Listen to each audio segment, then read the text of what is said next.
أعوذ بالله من الشيطان الرجيم بسم الله الرحمن الرحيم وبه نستعين والصلاة والسلام على محمد وآله الطاهرين. Amongst the most frequently asked questions that many Shias receive is in regards to our love and adoration of Imam Ali alayhi salam and why it seemingly imposes upon our love of the Prophet of God sallallahu alayhi wa alihi wasallam. How do you reconcile such a question when obviously there is this deep underlying affection toward the commander of the faithful Ali, peace and blessings be upon him, but at the same time there is a recognition, of course, that the Prophet is the greatest of God's creations. Firstly and foremostly, let me emphatically state that followers of the Ahlul Bayt, the Imami Shias, without any doubt, regard the Prophet Muhammad sallallahu alayhi wa alihi wasallam to be the greatest of God's creations. And there is no one that can reach the level of the Prophet of God, for again, there is no comparison to him, sallallahu alayhi wa alihi wasallam. For even in the words of the commander of the faithful Ali himself, as we believe he states, Ana abd min abidi Muhammadin, that I am from the slave of the slaves of Muhammad, in terms of elevating the unique station of the Prophet, and again recognizing that he has no one who is similar to him in his merits and his qualities, that of his compassion, that of his love, that of his care, that of his generosity, and that the world will never see anyone like him, sallallahu alayhi wa alihi wasallam. Secondly, we'll make mention of the fact that speaking of the merits of Ali, peace and blessings be upon him, within the Shi'i community, is really, really important for numerous reasons. There is, of course, the political reasons and the fact that across the world for many centuries, followers of Ahlul Bayt have been isolated and marginalized, virtually having their backs against the walls.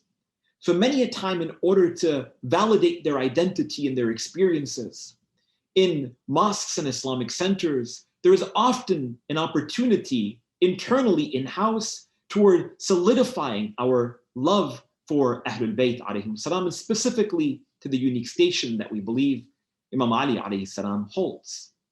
But further than that, theologically speaking, we recognize that Imam Ali, peace and blessings be upon him, holds a very unique station and a very unique rank in the eyes of God, and certainly within the eyes of the Prophet, sallallahu alayhi wa alihi. For he is amongst those who are the people of the cloak, Ahlul Kisa. He is amongst those who are from Ahlul Bayt, who God has purified them this thorough purification. He is amongst those who are encompassed within the ayah of the Quran, قُلْ لَا أَسْأَلُكُمْ عَلَيْهِ أَجْرًا إِلَّا الْمَوَدَّةَ فِي الْقُرْبَى, in which God commands the believers towards showing mawadda, showing intense love for the family of the Prophet, sallallahu alayhi wa alihi wasallam. And why not? Why not? For they are uniquely poised and uniquely stationed by Allah subhanahu wa ta'ala to hold the rank that they do.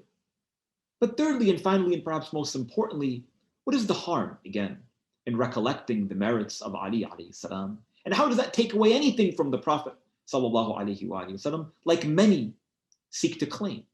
Let me give you an example. If someone comes to me and tells me that they are proud of my daughter because of how intelligent she is, or that they are proud of my children, or that they love my children because of how much energy that they show, or whatever it may be, am I going to feel offended in the least bit and say, why are you not talking about my merits? Why are you only praising my children? No.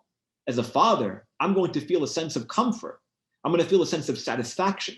And I know that whatever goodness that my children bring into the world, I'm also a recipient of that reward, and I'm a recipient of that blessing.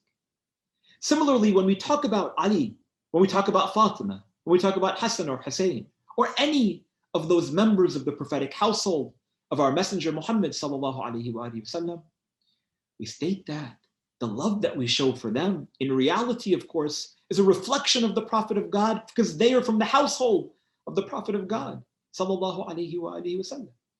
And if someone would come and they would reject even this claim and say, Ali, yes, he is unique in the idea that he is amongst the students or amongst the confidants of the Prophet, but to raise him to that rank, to the extent that he is like a child of the Prophet in the example that you're giving, then this is problematic.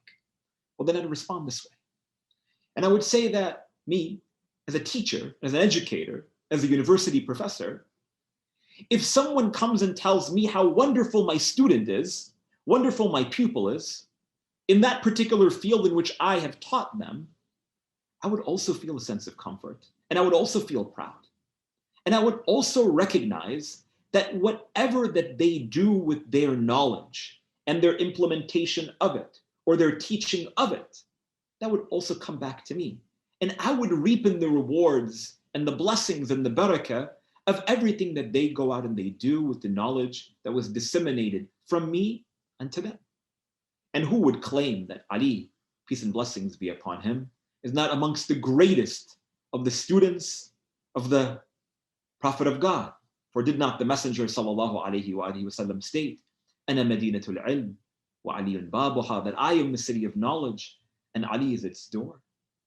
Or that he said, Ali, peace and blessings be upon him, that the Messenger of God taught me 10,000 doors of knowledge, and every one of those doors opened up another 1,000 doors.